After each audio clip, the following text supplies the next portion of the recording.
Quand on est investisseur IMO, on souhaite tous faire des euros. Se présente alors la location courte durée afin d'assouvir sa soif de gros billets.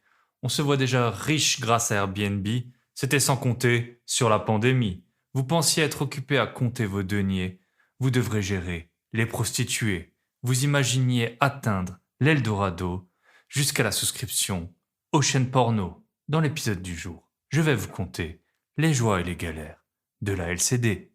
Vous êtes bien sur le podcast de Bye Bye Patron, le podcast de l'immobilier, de la liberté et des gros billets. Avant de démarrer, merci à toutes les personnes qui ont écouté et qui m'ont écrit concernant le podcast, l'épisode de la semaine dernière avec Thomas de Mon Budget Zen. J'espère que ça a été aussi riche d'enseignements pour vous que ça l'a été pour moi. Pour l'instant, vous pouvez toujours me contacter. Ma communauté, elle est encore complètement gérable. Donc, si vous avez des messages, des questions, des idées, vous pouvez me contacter via Instagram, bye bye patron avec un underscore entre le bye et le patron.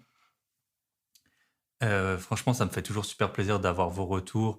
J'échange pas mal avec des investisseurs, avec des gens qui veulent le devenir. Et c'est toujours super riche d'enseignements. Donc, n'hésitez pas à me contacter. Idem, si vous avez un talent, une expérience particulière dans l'investissement ou dans le domaine du bye bye patron, si vous êtes mis à votre compte, si vous avez tout quitté ou que sais-je, et que vous souhaitez intervenir sur le podcast ou que vous pensez à un de vos proches qui pourrait intervenir, n'hésitez pas à me contacter. Je suis toujours à la recherche d'invités. Ils seront bien accueillis. Et donc, je me ferai une grande joie de partager avec eux. Je vous raconte rapidement ma vie. À la base, l'épisode de la semaine, il devait être fait avec une architecte qui est spécialisée dans les travaux pour les investisseurs, les surélévations, les divisions. Et j'étais super excité, enthousiaste à l'idée de le faire. Malheureusement, on a eu des petits soucis techniques et organisationnels. Donc, j'ai reporté cet épisode à la fin de ses congés. Donc, ce sera plutôt à la rentrée que j'espère grandement vous faire cet épisode. Je suis sûr que ça va être très riche pour vous comme pour moi. C'est pas du tout un domaine que je maîtrise, les constructions aussi importantes. Donc, j'ai super hâte de faire cet épisode. Donc là, on est mardi soir. Le podcast, il paraît le mercredi matin. Donc, c'est un peu à la bourre. Voilà, on devait encore enregistrer hier. Finalement, ça s'est pas fait. Donc, c'est un peu un épisode de dernière minute. Ne m'en voulez pas, ne m'en voulez pas pour le montage. Je vais faire ça encore ce soir pour tout pouvoir uploader sur la plateforme et que ce soit prêt pour demain. Pour vous parler de ma vie personnelle d'investisseur, en faisant rapidement, parce que je suis pas toujours là pour raconter ma vie, mais les cryptos et la bourse, surtout les cryptos, ça c'est de nouveau c'est sur une bonne tendance. On sait pas du tout si ça va durer, mais j'avoue que ça fait toujours plaisir. Ça fait comme depuis mai que c'est un peu en dents de scie et plutôt vers le bas. Donc ça c'est plutôt positif, même si on n'est jamais sûr de rien avec les cryptos. Pour l'immobilier, comme je vous avais raconté, mes deux derniers investissements récents, ils sont bouclés. Il y a les locataires, état des lieux, enfin, ils sont rentrés. Donc, je suis reparti en visite. J'essaie en général de faire qu'un achat à la fois. Là, il s'est avéré qu'il y avait une bonne opportunité. Donc, il y avait deux investissements en cours. Et avec mon associé ce week-end, donc le week-end dernier, on a fait pas mal de visites. Je pense qu'on a fait une douzaine de visites. C'était la mission d'organiser, si vous me suivez sur Instagram, à un moment, il avait passé 50 appels. On n'avait que 4 visites. Bon, c'était pas 50 annonces, c'était des appels, je vous rappelle. Et puis finalement, ça répond pas. Donc voilà, on a réussi à planifier une douzaine de visites. J'ai visité des trucs qui étaient pas mal, mais souvent trop chers. Donc quatre annonces quatre offres qui sont parties. On va voir ce que ça donne. Bien sûr, aucune des offres vraiment au prix. Et on a toujours un peu des surprises. Mais bon, c'est comme ça qu'on trouve les bonnes affaires. On essaye, on visite. Et puis en plus, j'ai visité des appartements avec des vues de dingue sur les montagnes et tout. Franchement, c'était. Rien que pour ça, ça valait la peine. Et puis voilà, vous êtes. Mon associé, c'est un super bon pote, donc on s'amuse trop. Donc, par contre, les agents immobiliers, franchement, je sais pas je sais pas qui les. Alors, il y en avait des très bons, mais j'en ai eu deux qui venaient de plus de 30 minutes de la ville. Donc, qui avaient leur agence à plus de 30 minutes de la ville, donc ils connaissaient rien au prix. Et ils nous ont sorti des trucs, mais franchement, même à moins 40%, c'était pas une bonne affaire. Donc, je sais pas ce qu'ils avaient fumé. J'ai eu un agent hier, c'est la première fois en fait, c'était, bah, je comprenais rien à ce qu'il disait en fait. Il avait une façon de parler, je comprenais rien. Donc c'était c'était pas que c'était quelqu'un qui parlait mal français ou qui ouais, ou un étranger. C'est juste, il parlait, je comprenais rien. Donc c'était assez assez agaçant. Je posais des questions, je comprenais pas les réponses, je reposais la question et donc bah, c'était la première fois que ça m'arrive. J'espère que ça réarrivera pas. Pareil, il y avait un agent qui venait d'une autre ville, mais franchement, vous avez des biens à vendre, mais à quel moment vous pensez que c'est une bonne idée d'embaucher un agent immobilier qui vient d'une ville qui a plus de 30 minutes du bien? Donc je lui parle de sa ville, je lui dis, «C'est dans quel coin qu'il faut investir?» parce que j'ai commencé un peu à regarder et je sais qu'à l'ouest de la ville, il y a plein de cités, des ghettos et tout, donc forcément, c'est pas du tout ce que je privilégie et le type, il me dit: «Ah oui, oh, vous pou ah ça partout, partout. Parfois, c'est 3 fois plus cher qu'ailleurs, mais partout, partout». Pareil, mon associé, il a une connaissance qui cherche une maison dans son secteur, mais il dit: «Pour les maisons, vous avez des maisons?» «Oui, on a des maisons». Ouais. Enfin, les gars, ils veulent rien vendre. Franchement, ils travaillent le samedi après-midi, ils font 40 minutes de route et ils sont pas foutus de répondre à 2 questions. Donc voilà, si je peux donner un conseil, si vous avez un bien à vendre, essayez de prendre un agent immobilier qui est sur place. Au moins, il connaîtra les prix et puis il sera de voilà, il mettra du sien pour faire visiter le bien. Donc on va voir ces 4 offres. Il y en a, elles étaient vraiment super agressives, mais bon, qui ne tentent rien à rien. C'est très, très, très peu probable que les 4 passent. Si une passe déjà, hein, je pense qu'on sera content. Et donc, on attaque avec l'épisode du jour, les joies et les galères de la LCD. Jingle.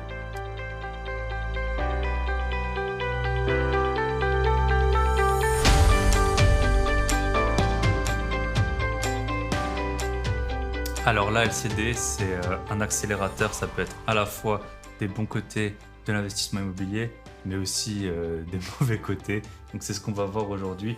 Je vous ai préparé 11 points dont je voulais parler par rapport à la LCD et aux galères qui peuvent exister dans la LCD qui n'existaient pas forcément pour les autres types de locations. Donc 11 points. On va commencer avec ce qui est positif par rapport à la LCD. Donc ce ne sera pas dans les 11 points.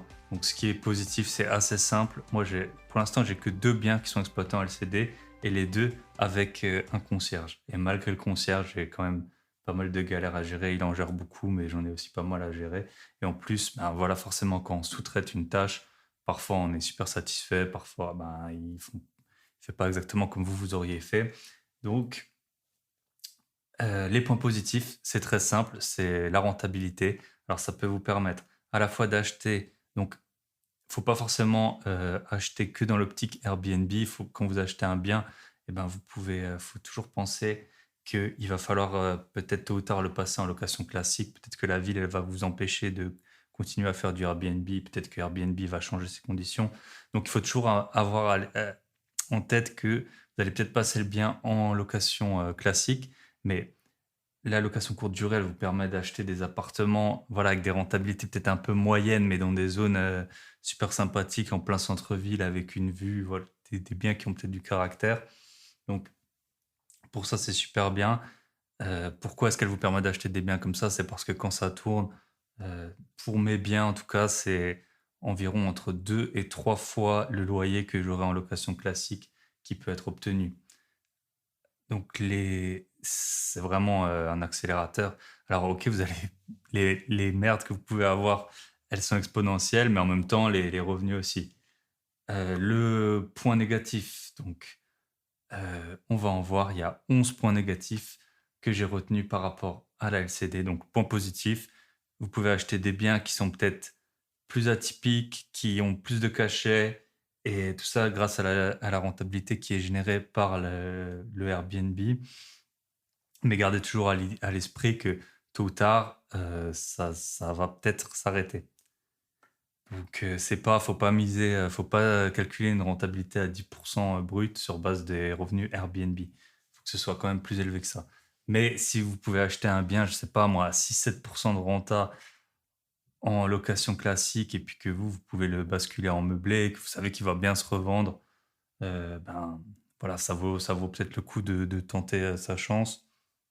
Vous l'exploitez en Airbnb.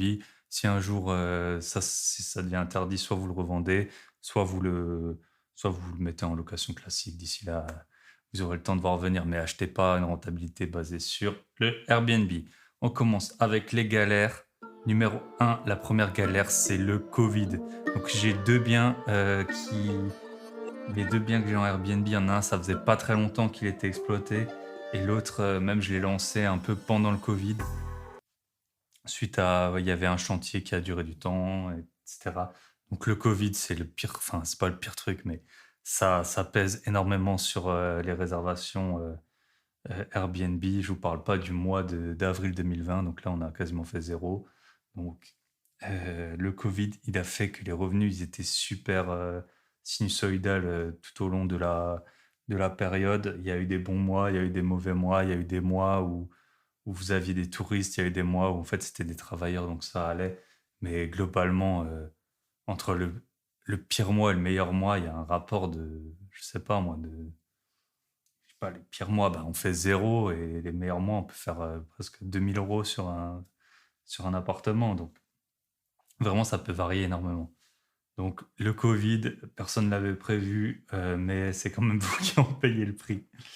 Le deuxième gros problème qu'on peut avoir avec le Airbnb, et notamment si vous déléguez les check-in, enfin si par exemple il y a des check-in qui sont externalisés, mais pas que, c'est les prostituées. Alors vous pouvez, et je pense que tôt ou tard, vous allez avoir des prostituées dans votre location courte durée. Donc ce qu'il faut, c'est essayer de les identifier au plus vite et puis les virer quand ça arrive, parce que sinon, voilà, vous touchez de l'argent de la prostitution. Je pense que ça s'appelle du proxénétisme. Il y a mieux à faire quand on est investisseur immobilier. Parfois, bah, j'ai entendu pas mal d'histoires. Donc ça, là, pour les prostituées, une fois, nous, on a eu des voisins qui se sont plaints qu'il y avait du bruit dans l'appartement, donc on saura jamais si c'était vraiment des prostituées ou pas.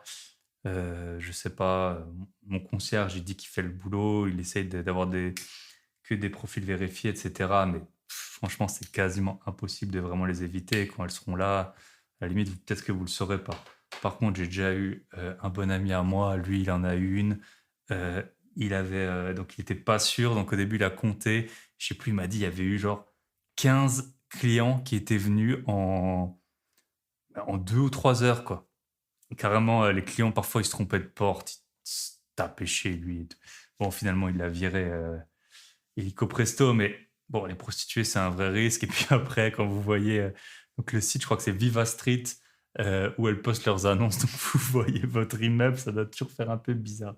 Donc, pour l'instant, nous, on n'a jamais eu de preuves évidentes qu'il y a eu des prostituées, mais sachez que si vous faites rien, c'est sûr que vous allez en avoir, et si vous faites attention, tôt ou tard, ça peut arriver. Donc, les prostituées, deuxième galère à éviter absolument. Le troisième, c'est les frais supplémentaires. Donc ça, on n'en tient pas toujours compte. Mais en fait, on a beaucoup plus de frais que dans une location classique, même une location meublée. Alors, pour ma part, les locations meublées que je fais, c'est des locations avec des meubles. Alors, je mets souvent plus de meubles que le minimum. Par exemple, dans le minimum, je pense qu'il n'y a pas de canapé, des choses comme ça. Je mets des télés assez souvent. Par contre, dans les meublés que je fais, pour ma part, je mets pas internet, je mets pas l'électricité. Donc ça, c'est des choses qu'il va falloir prévoir en plus quand vous allez calculer votre rentabilité. Vous allez avoir euh, déjà le concierge si vous déléguez. Donc les concierges, ils prennent entre 15 et 20%, plutôt en général 20, je crois même qu'il y en a qui prennent plus, 15 ou 20% du montant que vous recevez. Le ménage, alors le ménage, en fait, il est payé par le client, en tout cas sur Airbnb, mais vous le touchez, donc après, il faut quand même le rembourser. Et après, il y a Internet. Donc, par exemple, moi, j'avais Free. Free, c'était 15 € pendant un an. Maintenant, c'est 34 €. Je pense que je vais pas m'embêter à. Ils sont pas idiots, mais je pense que je vais pas m'embêter à changer d'opérateur. Donc, voilà, 34 €. L'électricité, j'ai un des appartements Airbnb qui a du chauffage électrique. Ben voilà, si vous avez de l'électricité, et ben, le chauffage électrique, normalement, il est supporté par le locataire. Là, c'est pour vous. Et les charges de copro, ben, les charges de copro, elles sont pour vous en entier. Donc, quand vous, quand vous faites un peu l'arbitrage, est-ce que ça vaut la peine de louer en meublé ou de louer en Airbnb? Tenez bien compte de tous ces éléments, donc concierge, internet, électricité, charges de copro qui seront donc à votre charge. Le quatrième point, alors c'est en fait les galères que vous allez avoir. Par exemple, moi j'ai eu des cafards dans un appartement, donc c'est la misère. J'en avais déjà parlé dans un autre podcast. Les cafards, bah, si vous avez des locataires, déjà, vous allez traiter super vite, mais vous allez faire franchement, là, c'était un appartement refait à neuf, il y a des cafards, c'est comme ça, c'est super gênant. On a fait intervenir plein de fois une société. Et ben, si vous avez des locataires, bon, vous allez traiter, normalement, ils vont plus revenir. Enfin, en tout cas, ça va être plus, je sais pas comment dire, vous voulez pas que vos locataires ils aient des cafards, mais ça va être traité, normalement c'est bon. Là, en fait, on est dans l'incertitude constante parce que du coup, on peut pas louer, même une fois que ça a été traité, parce qu'il faut qu'on double, triple, quadruple check qu'il y a plus de cafards, parce que s'il y a des cafards dans les commentaires, mais vous faites défoncer votre bien, vous pouvez juste le retirer de Airbnb. Parce que, moi, en tout cas, j'irai pas louer un appartement où il y a écrit cafard. Donc, ça, c'est vraiment, et ça, c'est des coûts qui sont tout de suite très importants quand vous avez plusieurs semaines où en fait vous devez fermer l'appartement à cause d'un problème comme ça. C'est hyper gênant. Le cinquième point, c'est pareil, j'ai eu des fuites qui étaient liées à la canalisation de l'immeuble dans un appartement. Idem, si l'appartement il est en location, et ben, alors si c'est du meublé, vous êtes censé reloger les. En fait, ce que je veux dire, c'est si c'est une petite gêne, eh ben, vos locataires, ils vont quand même rester si vous faites de la location classique. Si vous faites du Airbnb, c'est complètement impossible de louer un appartement où où il y a des problèmes comme ça. Donc là, on a eu une fuite, c'était pas du tout lié à nous, c'était un tuyau de la copro sur le toit qui avait pété. Mais du coup, pareil, des semaines sans loyer. Et ça retombe sur vous, ça a beau être la faute de la copro qui a pas entretenu les tuyaux, que sais-je, c'est vous qui avez ben voilà, une absence de revenus. Idem, j'ai eu, alors là, c'était, on peut dire que c'est, est-ce que c'est notre, enfin, voilà, c'était complètement notre responsabilité, mais un chauffe-eau qui a pété, et ben, le chauffe-eau, non seulement il a fallu le changer, ça coûte environ 1 000 euros, mais surtout, il y avait déjà des réservations prévues pour les jours à venir et on a dû les annuler. En plus, la plateforme, elle déteste quand on annule des réservations, parce que je veux bien comprendre, si vous planifiez un week-end en amoureux à Venise et que 2 jours avant, on vous dit, ah ben non, l'appartement, il est plus disponible et qu'il n'y a plus aucun hébergement ou alors que des hébergements à 400 euros la nuit, ben vous allez tirer un peu la gueule. Et là, on a dû annuler 5 nuitées, donc limite, ça vous fait payer le double de ce que vous auriez, enfin de ce que vous coûte la réparation. Donc c'est ça, que ce soit les cafards, la fuite ou le chauffe-eau qui pète, et ben ça vous fait tout de suite des nuits de vacances et c'est vraiment super, super embêtant et pénalisant sur la rentabilité globale du bien sur l'année. Ensuite, j'ai eu la décoratrice d'intérieur qui nous plante. On avait trouvé une décoratrice d'intérieur justement pour décorer l'appartement. Elle nous avait fait un devis, on l'avait accepté. Et après, elle nous dit, ah ben non, finalement, je peux plus m'en occuper. Donc c'est pareil, c'était à ce moment-là, l'appartement il était vide, on rentrait pas de loyer. On avait convenu avec elle qu'elle allait s'en occuper et elle nous plante. Elle nous a conseillé une de ses collègues, enfin pas collègue mais consoeur. On l'avait pris et la consoeur, elle avait, en fait, en gros, elle a pas tenu le budget que la précédente avait prévu. Au final, enfin, on avait un budget, je sais plus, peut-être de 8 000 euros. Et elle nous avait, avec 8 000 euros, en fait, ce qu'elle nous proposait, c'était pas suffisant. Donc, elle nous a dépensé les 8 000 euros. Et après, eh ben, on s'est aperçu qu'en fait, il manquait plein de choses. Donc, on a dû courir derrière elle. Finalement, elle a fait à sa charge. Elle a rajouté des éléments de décoration. Surtout que c'était des petits trucs. C'était les coussins, les couvertures, les nappes. Enfin, les trucs qui font vraiment effet et qui coûtent pas cher. Mais elle avait voulu faire de l'économie là-dessus, ce qui n'était pas du tout prévu avec la première décoratrice. Et donc, pareil, des galères, d'un côté, c'est pas notre faute si la décoratrice initiale nous plante, mais de l'autre, c'est notre responsabilité. C'est à nous d'assumer tous les coûts, si ce n'est voilà, les surcoûts que finalement elle a pris à sa charge. Mais franchement, c'est super problématique quand vous signez avec quelqu'un et qu'elle vous plante. Après, c'était pas non plus un budget de construction ou quoi. On a trouvé une autre, ça a fini par se faire, mais de nouveau des semaines de retard, des semaines sans loyer. Donc, idem si j'avais loué l'appartement en location nue ou meublée, j'aurais pas fait appel forcément à une décoratrice et ce serait pas arrivé. Donc tout ça, même si sur le papier la rentabilité de la location courte durée, elle a l'air super intéressante, et ben au final, tout ça, ça impacte fortement en fait votre rentabilité. Ensuite, j'ai les virements qui n'arrivent jamais. Donc ça, c'est mon concierge de temps en temps. Il me trouve des gens pour des durées un peu plus longues. Et donc moi, je suis super content parce que l'appartement, il est rempli, par exemple, pour un mois. Mais en fait, le concierge, après, en fait, lui, il a pas la vue si les gens, ils m'ont payé ou pas. Il me dit: «Ah, en fait, déjà, parfois, il me prévient pas. Donc, je vois qu'il y a plus de virements qui arrivent de Airbnb. Et puis après, je l'appelle, il me dit: «Ah oui, bah, j'ai quelqu'un pour un mois, et il va te faire un virement.» Et en fait, parfois, au final, je les ai toujours récupérés, mais vous avez besoin de courir derrière les gens. Alors que quand vous avez un virement un virement automatique d'un locataire, ça se passe pas du tout comme ça. Ensuite, le point suivant, c'est les taxes de séjour. Alors, les taxes de séjour, le problème, c'est pas le montant, même si dans certaines villes, je sais notamment qu'à Strasbourg, je crois qu'ils les ont augmentés de 50% ou fois 2 du jour au lendemain. Donc, super, en plein Covid, les gars, bien joué.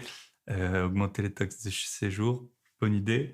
Mais en tout cas, le problème que j'ai, c'est que je dois déclarer la taxe de séjour et c'est mon concierge qui reçoit les infos. Notamment les taxes de séjour, c'est par personne. Donc vous avez beau avoir la vue, enfin, en fait, le concierge, il a son propre compte Airbnb, c'est lui qui gère tout, mais c'est à nous de déclarer la taxe de séjour et on a du mal à avoir l'info de la part du concierge. En fait, le concierge, il m'a expliqué que la ville, elle recevait en un coup un gros virement de centaines de milliers d'euros de la part de Airbnb sur la taxe de séjour et qu'après, je sais pas, ils essayent de rechercher plus ou moins, en fait, d'où vient, pourquoi est-ce qu'ils ont reçu cet argent.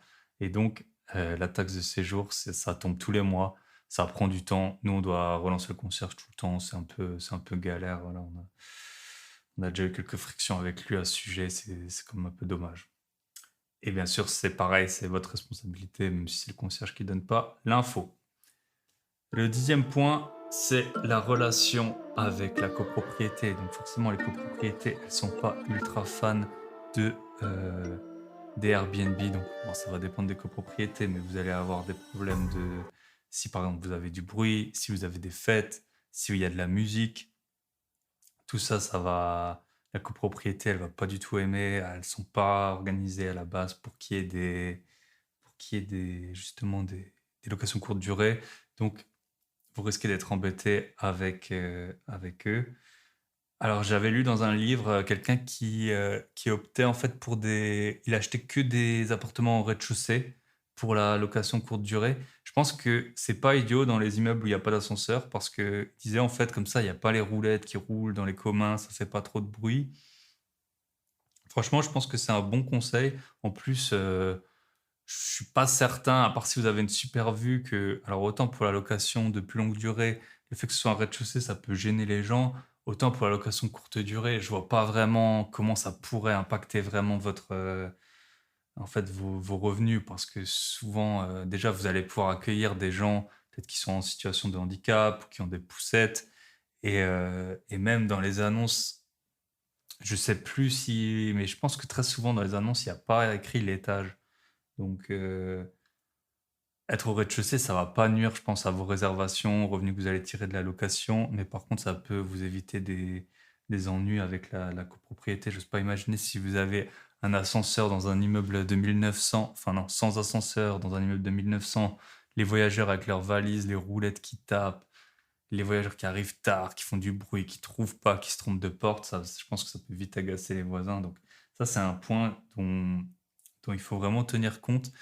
Et comme je vous disais en introduction, peut-être que les mairies, etc., ou même peut-être ce sera au niveau de l'État, ils vont être super contraignants, exigeants avec les plateformes de location courte durée. Et vous, en tant que particulier, vous allez peut-être plus pouvoir y avoir accès. Mais à plus court terme, je pense que s'il y a une copropriété qui veut vraiment, vraiment vous embêter avec ça, eh ben ça peut être gênant et ça peut arriver beaucoup plus rapidement qu'une éventuelle loi. Ou... Même si les municipalités, elles ont toujours un peu d'imagination pour mettre un peu des bâtons dans les roues. Ensuite, le 10e point, c'est le voisin qui vous fait des misères. Donc ça, c'est lié un peu à la copro. J'ai un ami qui a un Airbnb dans un immeuble. Et en fait, son voisin, il voulait lui racheter son appartement, en plus à un prix qui était très inférieur au prix du marché. Et mon ami, il voulait bien sûr pas lui vendre. Et en fait, maintenant, il l'a passé un Airbnb, il a tout mis dans les règles, déclaration à la mairie, autorisation justement de l'exploiter en Airbnb, etc. Mais le voisin, il lui a fait des misères, il veut faire voter dans le règlement de copro. Enfin, il est un peu en train de collecter les avis de tous les autres copropriétaires. Bon, c'est un très grand immeuble, donc à mon avis, ça va être compliqué pour lui de, de tenir l'interdiction de Airbnb, surtout que changer les règlements de copro, c'est quasiment impossible. Mais en tout cas, voilà, faut y penser. Vous avez le voisin qui peut être jaloux des revenus que vous faites, qui peut, euh, qui peut avoir des, je sais pas, alors soit il peut avoir des enfants et gêner enfin, soit il peut être très bruyant et gêner vos locataires courte durée, soit il peut, voilà, il veut vous racheter votre bien, il va vous faire la misère, peut-être qu'il va aller déranger les locataires, vous savez pas. Donc ça, c'est un peu la galère. Et le dernier point dont je voulais vous parler, c'est un point qui m'est arrivé, je pense que c'est une erreur que je referai plus. En fait, j'avais installé une Freebox dans un des appartements et de manière totalement candide, j'avais laissé... en fait, j'avais juste branché la Freebox pour la télé, j'avais tout installé, tout fonctionnait. Le Wi-Fi, il avait bien sûr un code. Et en fait, un jour, je reçois un mail de 3 jours après que la mise en location, je reçois un mail de Free. Et souvent, je sais pas, moi, j'ai souvent des spams, des faux trucs de Free et tout. Donc, au début, je m'inquiète pas trop et je vois souscription pack émotion. Et je dis, mais qu'est-ce que c'est que ça, le pack émotion? Qu'est-ce que c'est que ce truc? Alors, je vais taper. En fait, ça coïncidait vraiment avec ma mise en location, donc je me suis quand même un peu inquiété. J'ai tapé sur Google pack émotion. Donc, pour ceux qui ne le savent pas, le pack émotion, ben, c'est des chaînes pour adultes. Ça coûte, je pense, une vingtaine d'euros par mois. Et en fait, il y a moyen de mettre un code sur la Freebox en fait, j'avais même pas réfléchi à ça. Donc, il y a moyen de mettre un code. Et bien sûr, ça peut que être enlevé au moment en fait, dans l'appartement directement. Vous pouvez pas l'enlever via vos accès Internet. Donc, mon concierge, je sais plus, il était injoignable. Après, il y a eu le confinement. Enfin, il y a eu, je sais plus, c'était le deuxième ou troisième confinement. En tout cas, je pouvais pas me rendre sur place. De toute façon, j'avais pas les clés. C'est mon concierge qui a les clés. Quand je lui en parlais, il me disait qu'il allait le faire, il le faisait pas. Bref, je me suis retrouvé à devoir dialoguer avec le service client de Free pour leur demander une faveur, à savoir de m'annuler mon pack émotion. Donc franchement, je faisais pas le malin, j'étais pas du tout ravi, mais c'est quelque chose qu'il faut anticiper quand vous faites de la location courte durée. C'est quelque chose auquel il faut que vous pensiez, c'est mettre des codes sur vos Freebox. Et puis c'est pareil, après une fois que le locataire il est parti pour 20 euros, est-ce que vous allez le courir après? Pas sûr, hein. Donc pensez à mettre des codes. Donc si je dois résumer les 11 points que j'avais. Le Covid, ça peut nuire fortement à votre rentabilité. Les prostituées, alors là, ça peut vous apporter des galères monstres. J'en parle même pas avec les voisins s'ils voient que vous hébergez des prostituées. Les frais supplémentaires, donc ça, c'est vraiment, je pense, la chose dont il faut tenir compte. Bon, bien sûr, il faut tenir compte d'un peu tout, mais les frais supplémentaires, donc concierge, ménage, électricité, charges de copro, vacances locatives que vous allez avoir dès qu'il y a un souci dans l'appartement. Le quatrième point, les cafards. Donc, que ce soit les cafards, mais ça peut être des souris, ça peut être des fourmis ou que sais-je. il peut y avoir des choses, indépendantes de votre volonté qui vont faire que votre appartement, il va être vide pendant des jours et des semaines et aussi, en fait, c'est l'incertitude des commentaires. C'est ça qui pèse parce que vous aurez beau avoir réglé le problème, parfois il y a des problèmes qui peuvent revenir et vous voulez pas du tout vous faire, faut vraiment être très, très attentif aux commentaires donc vous allez par marge de sécurité ne pas louer pendant des périodes assez longues et ça va fortement nuire à votre rentabilité. Ensuite, pareil, la fuite dans les canalisations, ça c'est un point, donc c'était lié à la copro, mais je suppose c'est pareil, si vous avez des gros travaux, des énormes travaux près de chez vous ou dans votre immeuble et que c'est insupportable pour vos locataires, et ben là, pendant ce temps, vous allez pas pouvoir louer alors qu'à des locataires classiques, et ben, peut-être qu'ils resteront quand même. Donc l'idée, c'est pas que les locataires, classiques, on leur vende des logements, enfin on leur, fournisse des logements qui soient insalubres, qui soient bruyants, etc. Mais parfois, si vous restez une longue période, eh ben, il peut y arriver des dérangements et vous allez tout faire pour les régler rapidement. Mais c'est pas pour ça que vous allez ne plus avoir de revenus ou au pire, vous pouvez faire, si le problème est très grave, vous pouvez faire des réductions de loyer. Ça m'est arrivé une fois, une chaudière qui tombe en panne en plein mois d'hiver. Ça, on l'a changé tout de suite, mais ça fonctionnait quand même pas bien, etc. J'ai fait une remise sur le loyer, mais c'est quand même pas pareil de faire une remise sur le loyer plutôt que d'avoir zéro revenu et en plus d'avoir l'incertitude qu'on sait pas exactement quand ça reviendra. Donc c'est un peu comme avec le Covid, on savait jamais quand est-ce qu'on allait pouvoir louer ou non. Et puis ça se trouve, il va de nouveau y avoir des périodes où on pourra pas louer. Ensuite, il y a la décoratrice d'intérieur. Donc moi j'ai le souci qu'elle nous ait planté. Euh, Idem, décoratrice d'intérieur, c'est pas quelque chose qui est forcément indispensable quand vous louez en meublé. Alors que si vous voulez que votre annonce elle soit marquante et puis après que vos locataires y soient bien, eh ben, c'est vraiment mieux de faire appel à ce genre de professionnel.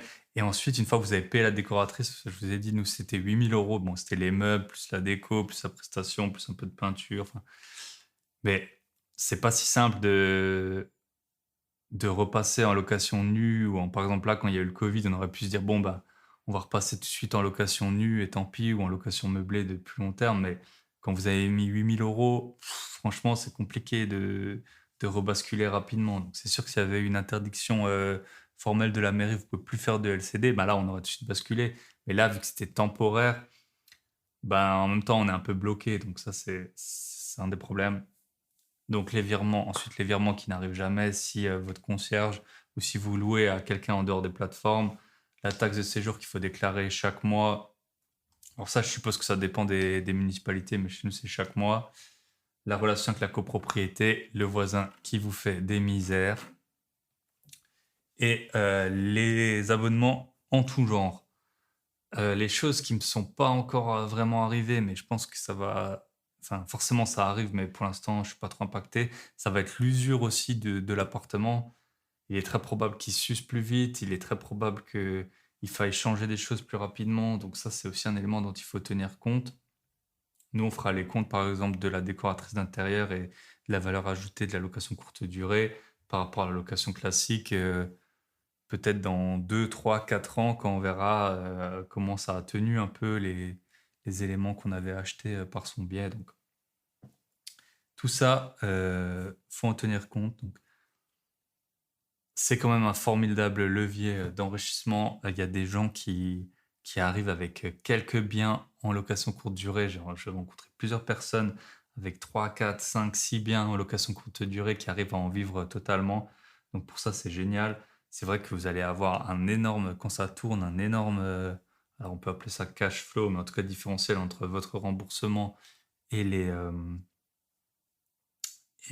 revenus que vous rentrez. Donc pour ça, c'est vraiment un gros levier. Donc, ce que je peux vous recommander, en tout cas, ce que moi je fais, c'est une partie de. Donc, moi j'ai 2 appartements en location courte durée. Ça me va très bien comme ça parce que c'est vrai que c'est quand même beaucoup plus chronophage, même quand on délègue, que les autres types de locations. Et moi, je suis pas dans l'optique voilà, d'avoir des locations qui forcément m'assurent mon train de vie.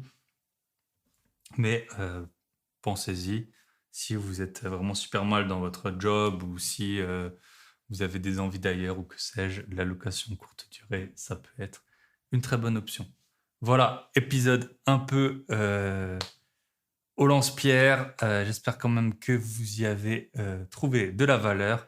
On se retrouve la semaine prochaine avec un nouvel épisode. Je vous souhaite une bonne semaine. N'oubliez pas de vous abonner, de partager. J'ai toutes les semaines des gens qui m'écrivent et je leur dis, est-ce que tu pourrais me mettre une note 5 étoiles? Et ils me disent, ah mais bien sûr, j'y pense tout le temps. Mais en même temps, je suis dans la voiture en train d'écouter ton podcast. Et du coup, et ben après, j'y pense plus. Donc voilà, là, c'est la fin du podcast.